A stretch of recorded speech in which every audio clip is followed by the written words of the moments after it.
Hey guys, magandang araw sa inyo lahat. Ang ginagawa ko ngayon ay EPS. So, naibaba ko na yung subframe guys. Ayan, kung mapapansin nyo, wala na dito yung subframe at saka EPS. Ayan, na-pull out ko na rin sa subframe yung EPS. Okay, so andito yung EPS. By the way guys, ito nga pala ay EPS ng CRB 2019 to 2024. Ang problema, maingay upon maneuvering ng steering left and right. So ito nga kumpirmado na dito nagmumula yung ingay dahil stuck up yung dalawang half moon nya. Sorry guys, late na yung capturing ko nitong video. Naisip ko lang na i-share ito sa inyo, pero i-explain ko sa inyo kung bakit. Dahil sa natuyuan siya ng grasa. Ayan, pakita ko sa inyo yung motor, yung gear din, natuyuan ng grasa, lumaki yung clearance, kumakalog tuloy yung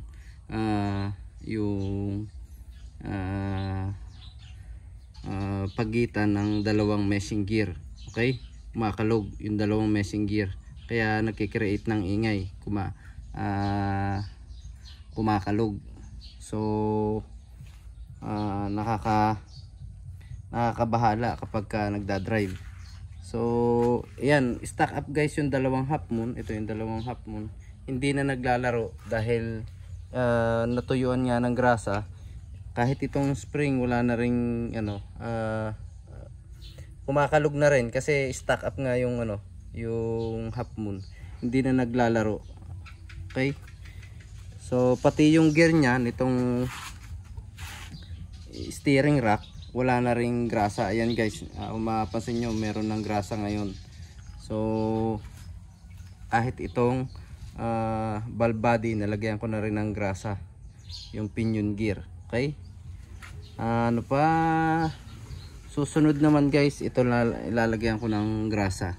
So natuyuan guys, ang ginamit ko nga palang grasa kulay blue, high temp, hindi siya nagbubuo-buo, hindi rin nagme-melt. At maganda kapag lalong gumaganda kapag umiinit. Kahit pati guys yung mga bearing nilagyan ko rin ng grasa sa loob. Ayan, may mga bearing din dito guys, nilagyan ko rin ng grasa para smooth yung paggalaw ng mga bearing natin. Okay, so yun lang guys. Pasensya na, medyo short video lang to, pero kapupulutan nyo ng aral. Kapag meron kayo na encounter na EPS, ito lang yun guys, overhaul lang ng EPS. Medyo maselan pero kaya naman. Yung hindi ako nagkakamali sa kasa kasi mas nire-recommend nila na palitan ng bago, pero kaya pa namang repairin. Ito try natin na repairin, pero maraming beses na akong overhaul nito guys, nawawala naman yung ingay. Kaya ito pang ilan na to sa akin, hindi lang isang brand, hindi lang sa Honda, tsaka Toyota rin pati, at tsaka Mitsubishi, even Hyundai. Ayan, nag-overhaul din ako ng EPS. Okay, so yun lang guys. Yung mga tornilyo dapat naka-torque ng tama.